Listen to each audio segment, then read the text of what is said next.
అందరూ వచ్చేసారు. అభి ఎక్కడా? హలో. హాయ్ తను. హాయ్. ఎలా ఉన్నారు? బాగున్నాను. అభి ఎక్కడా?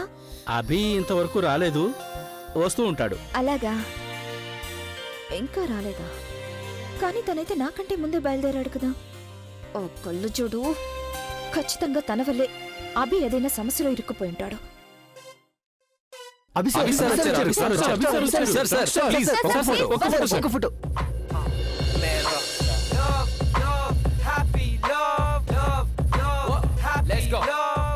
రండి రండి, ఎప్పటి నుండో మీకోసం ఎదురు చూస్తున్నాను. మీరు వస్తారని అసలు నేను అనుకోలేదు తెలుసా. థ్యాంక్ గాడ్ మీరు మొత్తానికి వచ్చేసారు. రండమ్మా, నమస్తే. Very pleased to see you. తీసుకోండి.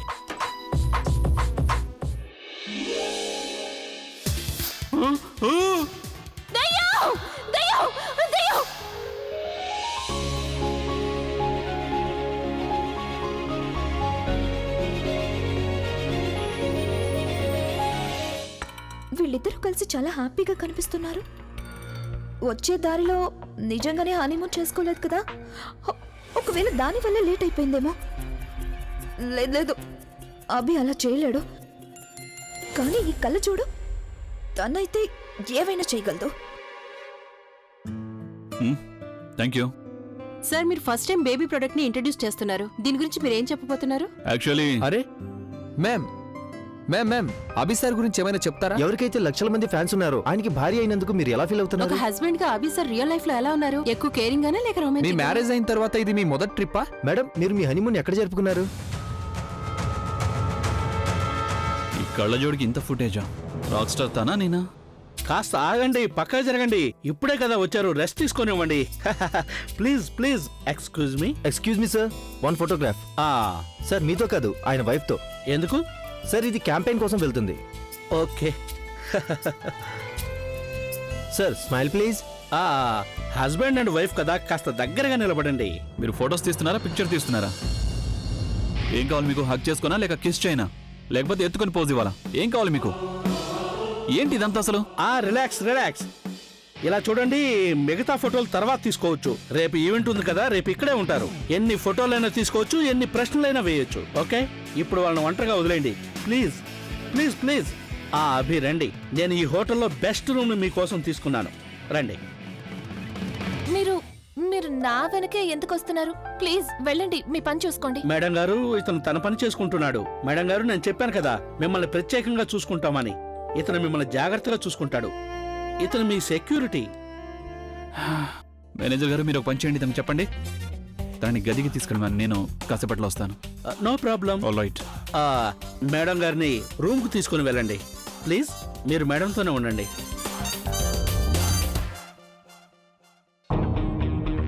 ఏ తను, వెల్కమ్. తను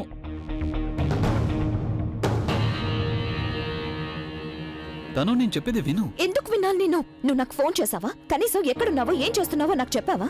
నీకైతే ఆ కళ్ళు చూడుతూనే చాలా హ్యాపీగా ఉంది కదా, ఉండవు తనతో పాటే. తను నేను నీకు చెప్పాలని అనుకున్నాను, కానీ నా ఫోన్ స్విచ్ ఆఫ్ అయింది. అలాగే కార్కి యాక్సిడెంట్ కూడా అయింది. వాట్? యాక్సిడెంట్ జరిగిందా? One photo please. అయ్యో ఓకే. నీకు దెబ్బలేం తగ్గలేదు కదా? మైనర్ యాక్సిడెంట్, నాకేం కాలేదు. కానీ అసలు ఇదంతా ఎలా జరిగిందబ్బి? తను మేమిద్దరం కార్లో వస్తున్నాం. అప్పుడు తను నన్ను చంపేయడానికి ప్రయత్నించింది.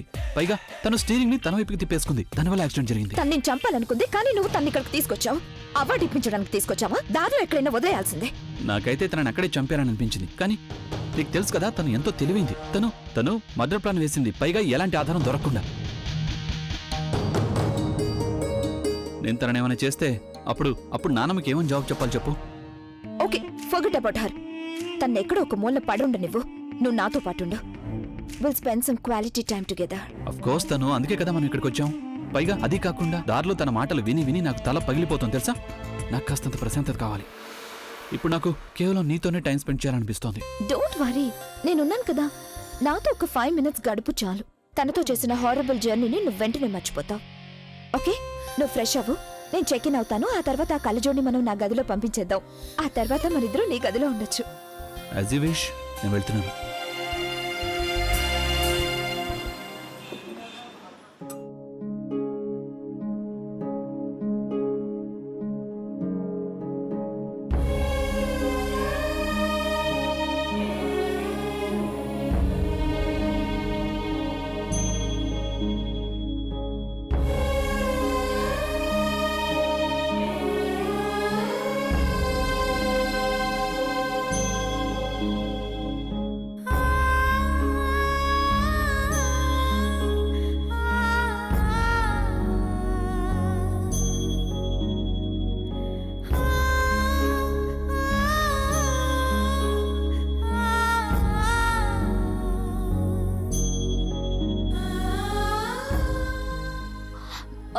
నానమ్మ అదే నేను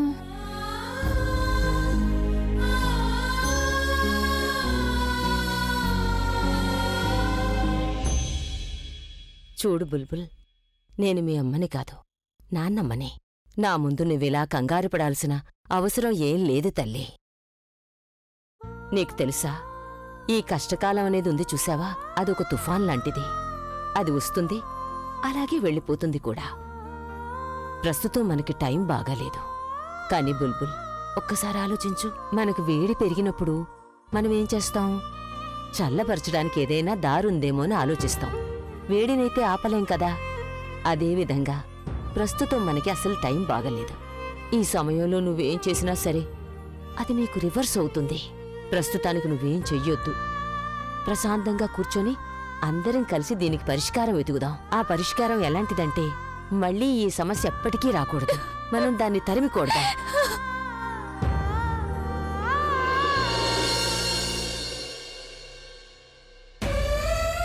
కంగారు పడదు తల్లి, అంత సర్దుకుంటుంది.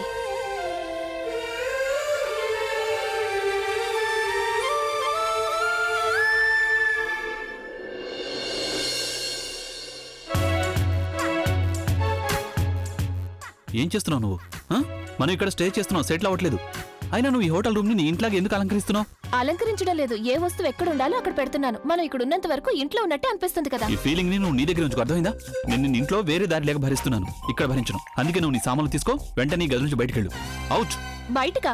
ఇక్కడ కాకపోతే నేను ఇంకెక్కడ ఉంటాను? స్టోర్ రూమ్ లో. ఈ హోటల్ ఏదైతే ఉందో అది కేవలం గెస్ట్లకు మాత్రమే, అంటే నాలాంటి వాళ్ళకి. అలాగే స్టోర్ రూమ్ ఏదైతే ఉందో అది ఈ హోటల్కి వచ్చే వేస్ట్ ఫెలోస్ కి, అంటే నీలాంటి వాళ్ళకి. అర్థమైందా? ఏదో 4 రిపోర్టర్లు నిన్ను ఇంటర్వ్యూ చేశారు కదా అని నిన్ను నువ్వు సెలబ్రిటీ అనుకుంటున్నావా? ఇక్కడ ఈ స్టాఫ్, ఆర్గనైజర్స్ అందరూ నిన్ను నా వల్లే భరిస్తున్నారు. ఇప్పటికి చాలా ఎక్కువ చేసావు, ఇప్పుడు నీకు శిక్ష పడాలి. అవుట్. ఇలాంటి వాటి వల్ల మీకు సంతోషంగా ఉంటుందేమో, నాకు కాదు. హలో, నువ్వు ఈ నాటకాలు ఆపుతావా? నాటకాలు ఆడడంలో నువ్వు ఎక్స్పర్ట్. బయటికి నువ్వు ఇలా మాట్లాడుతున్నావు కానీ లోపల చాలా సంతోషంగా ఉంది కదా. కళ్ళజోడు కళ్ళజోడు కళ్ళజోడు ఇదే వింటూ వచ్చావు కదా. ఇవాళ రాక్ స్టార్ భార్య అనగానే నువ్వు ఆకాశంలో ఎగరటం మొదలు పెట్టేసావా? ఎవరెంతగా పొగిడినా ఆకాశంలో ఎగిరే అలవాట్లేదు నాకు. అంత కోరిక లేదు. అవును, నీకు ఒక్కటే కోరిక కదా, లోడ లోడ లోడ వాగడం.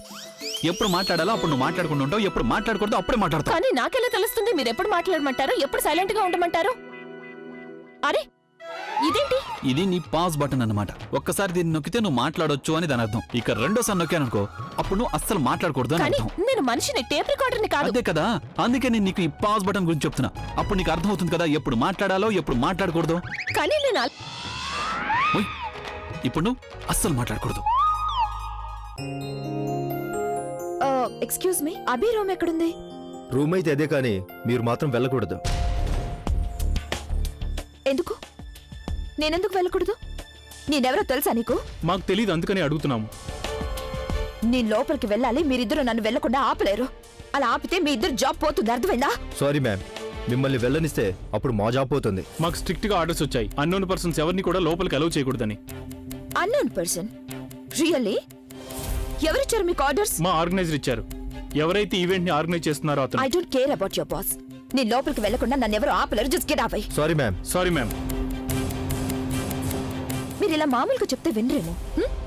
So just wait and watch. అయ్యో ఏంటి? నా బట్టలు ఇలా ఉంటేనే నాకు నచ్చుతుంది. ఇలా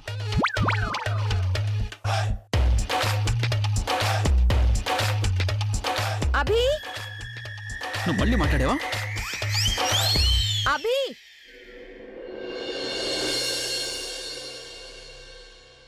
అభి, తను తను కమ్ హియర్. నువ్వు ఎందుకు ఇలా అరుస్తున్నావు? వీళ్ళు నన్ను లోపలికి అలౌ చేయడం లేదు. అన్నోన్ పర్సన్ ని అలౌ చేయడం కుదరదు అంటున్నారు. మ్యాన్ ఇన్ బ్లాక్, అసలు మీ ప్రాబ్లం ఏంటి? సారీ సార్, మేము కేవలం మా డ్యూటీ చేస్తున్నాం అంతే. ఒకవేళ ఈ విధంగా అందరూ మీ రూమ్కి రావాలని మీరు కోరుకుంటే అప్పుడు మీరు మీ నాన్నమ్మ గారితో మాట్లాడాల్సి ఉంటుంది.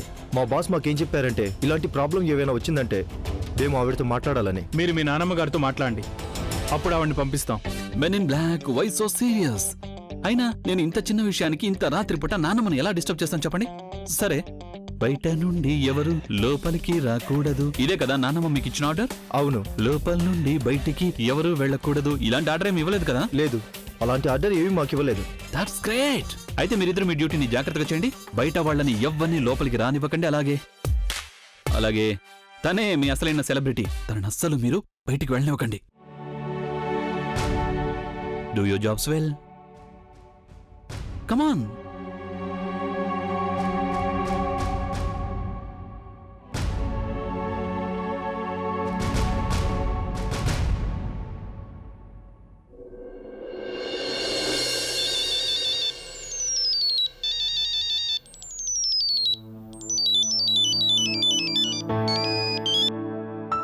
అమ్మమ్మ.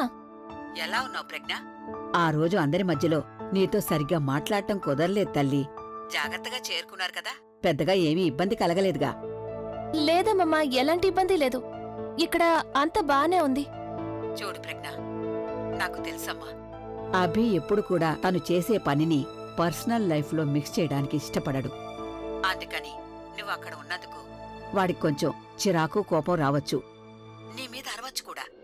కానీ ప్రజ్ఞ, నువ్వు ఏమాత్రం కంగారు పడకు. నువ్వు గనక తన కోపాన్ని పూర్తిగా అర్థం చేసుకున్నావంటే అప్పుడు వాడు కూడా మెల్లమెల్లగా మారగలడు. నువ్వు కేవలం ఒక విషయాన్ని గుర్తుపెట్టుకో. నేనొకవేళ నిన్ను అభితో పాటు పంపించాను అంటే బాగా ఆలోచించే పంపించుంటాను. ఇక మరొక విషయం, చాలా ఇంపార్టెంట్ విషయం. అదేంటంటే ప్రతి మనిషికి కూడా జీవితంలో సంతోషాన్నిచ్చే ఒక సందర్భం ఉంటుంది. కానీ పిల్లలు ఎంతో ఆనందాన్నిస్తారు. ఎప్పుడైతే భార్యాభర్తల మధ్యలోకి ఒక చిన్నారి అతిథి వస్తాడో అప్పుడు వాళ్ళిద్దరి మధ్య బంధం బలంగా మారిపోతుంది. మనస్పర్ధలు, ఈ బంధంలో ఉన్న ద్వేషాలు మెల్లమెల్లగా అన్నీ తొలగిపోతాయి. ఒక చిన్న అపోహ కారణంగా అభి నీకు దూరం కావాలని అనుకున్నాడు. చూడమ్మా, ఈ అవకాశం మళ్ళీ రాకపోవచ్చు. ప్రజ్ఞ, దీనికోసం నువ్వు ఒక పని చేయాల్సుంటుంది. ఈ బంధానికి ఒక కొత్త పేరు పెట్టాల్సుంటుంది. భార్యాభర్తల నుండి తల్లిదండ్రులు కావాల్సుంటుంది. ఎందుకంటే ఏ మనిషి అయినా తన భార్యకి దూరం కావాలనుకోవచ్చు, కానీ తన బిడ్డ తల్లికి మాత్రం ఎప్పుడు కూడా దూరం కావాలని కోరుకోడు. వాడు ఒక చిన్న చిరునవ్వు నవ్వితే చాలు, అభి కోపం మొత్తం చల్లారిపోతుంది. అందుకని నేను మీ ఇద్దరిని అక్కడికి పంపించాను. ఎందుకంటే మీరిద్దరూ నాకు మీరు శుభవార్త చెప్పాలని. చెప్పమ్మా ప్రజ్ఞ, నువ్వు నాకు ఆ శుభవార్త చెప్తావు కదా? చూడమ్మా ప్రజ్ఞ, నా జీవితం గురించి చెప్పలేను. నేను పోయేలోపు మీ ఇద్దరినీ ఒకటిగా సంతోషంగా నేను చూడాలనుకుంటున్నాను. మీకంటూ ఒక కుటుంబం ఏర్పడాలి, ఇది చూస్తే చాలు. ఆ తర్వాత భగవంతుడు నన్ను తీసుకెళ్లిపోయినా పర్వాలేదు. వెళ్ళడానికి నాకు కొంచెం కూడా బాధగా అనిపించదు. నేను సంతోషంగా వెళ్ళిపోతాను. చెప్పమ్మా ప్రజ్ఞ, చేస్తావు కదా ఈ పని? అభికసలు ఏమాత్రం ఆలోచన లేదు, కానీ నువ్వైతే చాలా తెలివైన దానివి కదా. నా మాట వింటావు కదా? చెప్పమ్మా ప్రజ్ఞ. అలాగే అమ్మమ్మ. నేను మీ ఇద్దరి కోసం, అలాగే ఆ శుభవార్త కోసం ఎదురు చూస్తూ ఉంటాను ప్రజ్ఞ.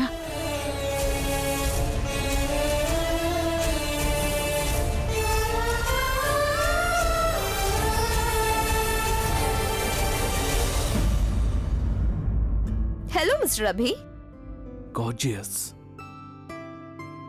So finally we are together.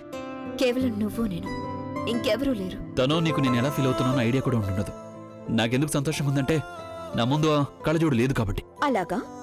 అంటే నేనున్నందుకు హ్యాపీగా లేదా? నువ్వు ప్రతి విషయాన్ని ఇలా తిరకాసుగా ఎందుకు తీసుకుంటావు? ఇప్పుడు ఆ కళ్ళజోడు లేనందుకే నాకు ఇంత సంతోషంగా ఉందంటే మరి నువ్వు ఉన్నందుకు నాకు ఇంకెంత సంతోషంగా ఉంటుందో చెప్పు. ఆ కళ్ళజోడు నన్ను. చాలు, ఇక తన పేరెత్తద్దు. ఇక నువ్వు తన గురించి కాదు, కేవలం నా గురించే మాట్లాడు. నేను నీ గురించి ఆలోచించడం కాదు, నేను నిన్ను ఫీల్ అవుతున్నాను. ఒక వెయిట్ ఫర్ 5 minutes, నేను వాష్రూమ్కి వెళ్ళొస్తాను. అండ్ టిల్ దట్ టైం ఇది ఫీల్ అవుతూ ఉండా. Excuse me, please be seated.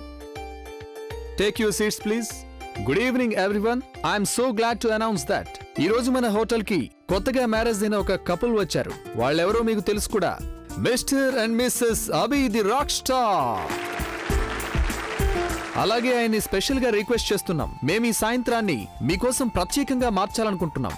అందుకనే ఈ రోజు రాత్రి ఈ డిన్నర్ క్యాండిల్ లైట్ డిన్నర్ గా మారబోతోంది. ఫర్ దట్ మేము కాసేపట్లో లైట్స్ అన్ని స్విచ్ ఆఫ్ చేస్తాం. తర్వాత మీరు మీ టేబుల్ మీద ఉన్న క్యాండిల్ ని వెలిగించి డిన్నర్ ని ఎంజాయ్ చేయండి.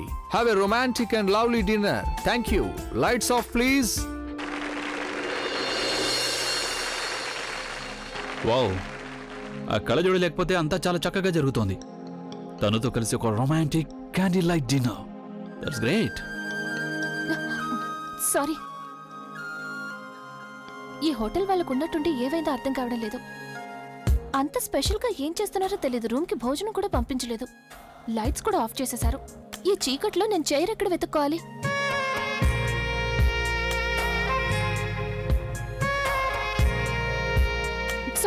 Sorry.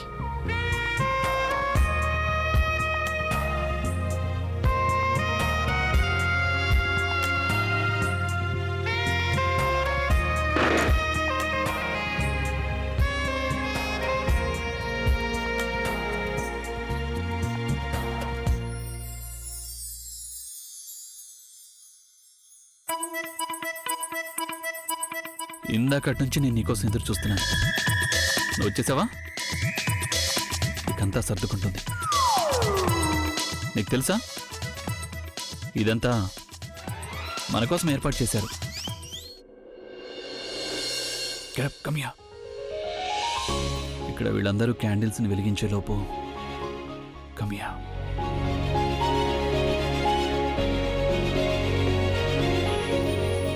Give me a kiss. Nice kiss.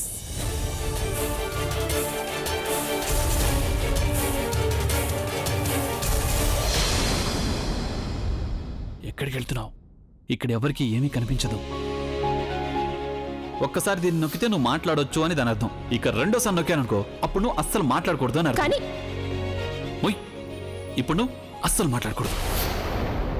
నీకు తెలుసా, ఈ క్షణం కోసమే నేను ఎదురు చూస్తున్నాను. నువ్వు నాకు దగ్గరగా ఉంటే అప్పుడు నేను నిన్ను కిస్ చేయాలి అని. ప్రజ్ఞ, కూతురికి పెళ్ళైపోయిందంటే వాళ్ళ అమ్మతో పాటు ఒక స్నేహితురాలుగా కూడా మారిపోతుంది. నీకు తెలుసా, కోపాన్ని ఎప్పుడు ఒక విషయంతోనే జయించగలుగుతాము. అదే ప్రేమ. ఒక విషయం చెప్పనా, అందరు భర్తలు ఒకలాగే ఉంటారు. ఎప్పుడు ముక్కు మీద కోపం ఉంటుంది. కానీ భార్య వాళ్ళకి దగ్గరగా వెళ్ళిందంటే వాళ్ళ కోపం మాయమైపోతుంది. కేవలం ఆ సమయంలోనే ఒక భార్య వాళ్ళని ప్రేమించగలదు, వాళ్ళ ప్రేమను పొందగలదు, వాళ్ళని అదుపులోకి తీసుకోగలదు. నువ్వు నాకు మాట ఇవ్వు. అభి ఎప్పుడు నీ దగ్గరకు వచ్చినా సరే నువ్వు తన్ని వెనక్కి పంపించకూడదు. అలాగే నువ్వు కూడా వెనక్కి వెళ్ళడానికి వీల్లేదు. చూడమ్మా, భార్య భర్తకి ఎంత దగ్గరగా ఉంటుందో అంత మంచిది. ఎందుకంటే వాళ్ళ మధ్య ఎప్పుడు అపోహలు రావడానికి అవకాశమే ఉండదుగా.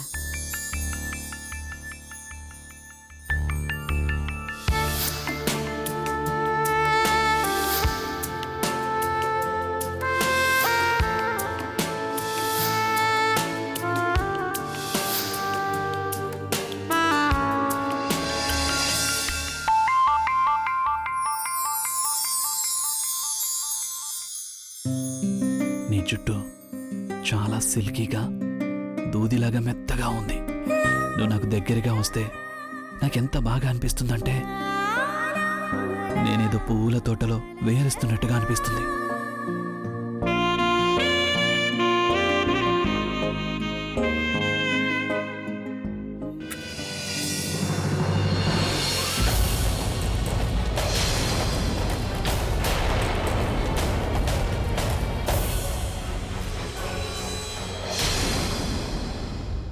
Sir, candle వెలుగుతోంది.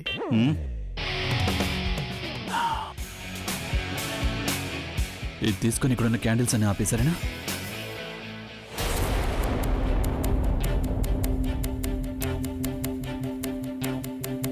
Take it. తను నువ్వు ఇక్కడున్నావంటే, నువ్వు ఇక్కడుంటే మరి అక్కడ నువ్వు లోపల ఉండాలి కదా, ఇక్కడ ఎందుకున్నావు? నేను నిన్ను నీ సంగతి తర్వాత చెప్తాను. తను నాకు తెలియదు. అభి, నువ్వు నన్ను వెయిటర్ అనుకుని పంపించేసి నువ్వు తనతో పాటు don't talk to me. Listen to me. I hate you. నిన్ను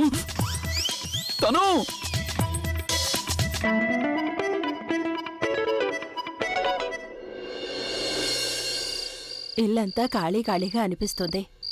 ఇల్లేంటి? నాకైతే మనసు కూడా ఖాళీ ఖాళీగా అనిపిస్తోంది ఇప్పుడు. ఏ పని చేయాలనిపించడం లేదు. అక్క, నేను అర్థం చేసుకోగలను. మేమిద్దరం అభిని, ప్రజ్ఞని ఇంతగా మిస్ అవుతున్నావంటే మరి నువ్వెంతగా మిస్ అవుతుంటావు? వాళ్ళు లేకపోతే నీకు తోచనట్టుగా ఉంటుంది కదా. ఎలా నచ్చుతుంది చెప్పిందు. వాళ్ళిద్దరితోనే నాకు తెల్లవారుతోంది. వాళ్ళిద్దరినీ చూసిన తర్వాత నేను ప్రశాంతంగా నిద్రపోతాను. వాళ్ళింట్లో లేకపోతే ఇల్లు ఇల్లులాగా అనిపించడం లేదు. నా శరీరం మాత్రమే ఇక్కడుండిపోయింది. మనసైతే వాళ్లతో పాటే వెళ్ళిపోయింది.